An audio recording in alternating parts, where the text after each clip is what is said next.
Anji DeGrasse ran 9.89 in the 100 meter and 19.6 in the 200 meter. And there's a certain type of training that he did to really separate himself from the pack. So I'm gonna break down the exercises and the training methods he used to develop his speed so you can add it to your workouts so you can actually transform yourself. What's good, everybody? I'm just Jamari. I'm a strength and conditioning coach for a couple years now. I help athletes transform their speed and vertical jump. Getting straight into his 2020 Tokyo, he's doing max effort hurdle hops. What's really cool about these high hurdle hops is that when you do high hurdles, so something maybe around like hip height, you're actually using more muscle dominant strategy. So this transfers a lot more to acceleration. A lot of people think this is more of like a max velocity, top end speed type of drill. But when you have high hurdles, you're gonna use a lot more muscle, a lot more quad, a lot more glute versus elastic from the tendon. So it's going to be a lot more acceleration based, which is, that has its purposes, right? You can even change it up. And instead of doing repeats, you could do pause in between. So right now he's doing repeats, which is a little more demands on the ankle and the stress shortening cycle, but you can actually do pauses to do a little bit more muscle dominant strategy, right? So you can see here, even when he gets after the last one, right? He's bouncing off the angles like the floor is lava, trying to bounce off as fast as possible, and then he's trying to do as high as possible, like a little pogo ramp, which is really, really good. Right here, he might still be warming up, but this looks like a nice little 3-point sprint. He has great mechanics, by the way. Some people say he has bad acceleration. When you're a top sprinter, you still have amazing acceleration. It's just how you sprint, right? What's really cool about his sprint mechanics, we'll do a quick little breakdown right here, is that shin angles are very, very close to the ground, almost parallel to the ground. And then first step, almost triple extension. You don't need full triple extension. That might be a little bit too much sometimes for some people. But then knee is real low to the ground, or I'm sorry, foot, low heel recovery. Then he drives right under center mass, first step, instead of landing in front of his center mass, and then just keeps landing under center mass, pushing backwards and accelerating, developing momentum so he can go crazy at the end of the sprint. Another thing I just want to notice that some people might not know is that I'm really big on arm swing backwards. So some people try to bring their arms as much forward, but really good sprinters will always drive their arm as far backwards as possible. And yeah, he has like the weird arm thing, but we're not going to change that. Who cares? It works for him, right? But he's driving his arms far back and is very, very efficient. Okay, this one's going to be a little more exercise based. So off rip, he's starting off with like some resistance sprints, it looks like, which is amazing, right? This is like probably the best way to develop your acceleration. I suggest 10 to 20% of your body weight. You will see every top sprinter do resistance sprints. You literally cannot develop your speed without some type of resistance, whether it's hill or it's just sled like he's doing or band resistance.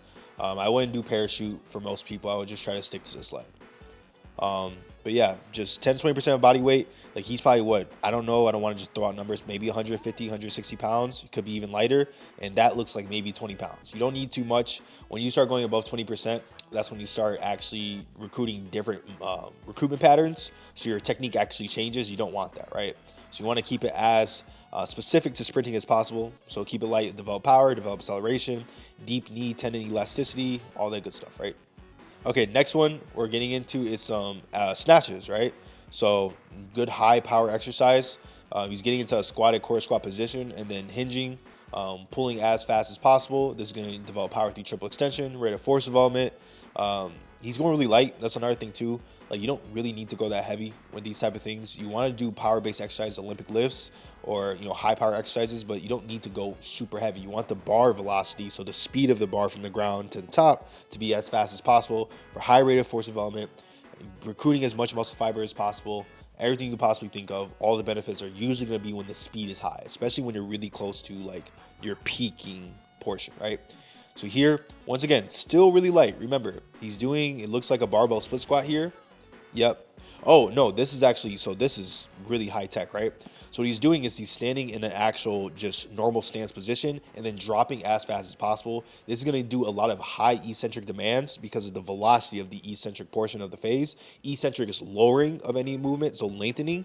So he's dropping as fast as possible and teaching his body how to catch and then redirect that force upwards through the amortization phase. So people who, when they sprint and jump, they look like all they're using is muscle. They don't look very elastic and powerful off the ground, or I would say effortless off the ground. They usually lack this exact trait, which is that elasticity, when you can catch the eccentric forces and resubmit them, redirect them on the concentric phase. So this is a really big game changer for some people.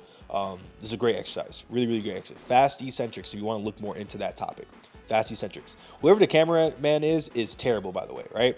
So this is a pin dip press, So once again, lightweight, maybe 10 to 20% of his body weight, maybe a little bit more, but he's getting into that quarter squat position. The cameraman sucks, by the way. He gets in the quarter squat position, and then tries to produce as much force as possible, and then triple extend and get some good shoulder range of motion at the top, right? Elbows to ears, if you're wondering, right? Really good, which is good for developing vertical force, but also getting a little bit of shoulder work in. So it's a good like compound movement that can knock out 2 birds with 1 stone. This cameraman is really bad. Okay, cool. So we can just see, yep, this is exactly what we said. He's doing it at fast repeats, so he drops the weight and then tries to concentrically, ballistically produce force as fast as possible, right? Oh, perfect. Okay, so the first thing he's doing, this is a little bit of a warm-up right here. This is just a good stretch for the groin. Stretch out the glute, the groin. Can be really good for your warm-up if it's dynamic. This next one is kind of like a speed skip, some people would say. Some people look at it as a warm-up, but it actually is really good for teaching your body how to bring in speed. So if you struggle with bringing in speed or developing momentum over time, this is a really good way to teach the ankle how to co-contract, fire, and relax at fast rates. This looks like a max effort 150. What I say in every single video, max effort sprints is always going to be the key. Maybe that was like 100 meter at 80 yard, and then this is another max effort block start. This is the meat and potatoes of speed training, right? You can do all the gym exercises in the world, but if you're not doing max effort sprints, you will never get faster, right? At least 1 to 2 times per week. Some people can handle 3. I will usually stick to 1 to 2 times per week. You will make gains. That looks like what, shoe to shoe, probably about 40 yards, 30 yards. Max effort 30. Oh, I actually can see 10, 20. Yeah, it looks like he's doing 30 yards, right? So max effort 30-yard sprints. Usually want to do about 120 to 150 meters in total distance. So 5 to 6 sets, right? So these are max effort quarter squats. He's doing eccentric overload. So he's slowly lowering down and then he explodes up as fast as possible, right? So this is really good in early phases of your training. We're trying to build a little more muscle damage, a little more muscle, and it can be really good for injury prevention in some sense. Just depends on who you're talking to. Some people agree, some people don't, right? But the main focus is always going to be exploding up as high as possible from a quarter squat position due to joint angle specificity. That will give you really good gains. High knees, regular switches, really good for thigh angular velocity, which is really key for your turnover speed. It's a good thing. Racing 150 meters, bro. Right? I'm telling you, that is the key to sprint development. Max effort sprints, right? This could be a warm-up, but still, it's always need to be in your development work. You always need to do max effort sprints for long distances, 20 to 40 yards, max effort. Race people, time yourself. You can even check out your form. Like, look how good his form is. He's probably looking it over, trying to improve little aspects every single day. You need to sprint very consistently to improve your speed. Max effort sprinting, max effort sprinting. Every single trainer you're always going to see is max effort sprinting. You cannot get away from it. I will say this every single video. I'm going to repeat the same thing until you get in your heads. Time yourself, race someone, do resistance. Oh, right here. Eccentric RDLs, really, really good for getting lengthening through the post chain. Can be really good for building strength in the post chain. Some people who don't really have good connection with their glutes and their hamstrings, which is really important for acceleration, might want to do some isometrics or eccentrics that are based on the post chain. So that'll be the glute and the hamstring. Get some type of exercises that really work those aspects so you can learn how to fire your glute properly and explode, right? So it looks like it was just an eccentric focus. This is regular A switch, thigh angular velocity, really important for turnover speed. Straight leg bounds, really good for horizontal development, especially in the max velocity phase as well, because there is a horizontal component to max velocity sprinting. These exercises are great, but none of this matters if you don't know when to do them and how to put it all together. So make sure you watch this video right here to make sure you're getting the most speed gains possible.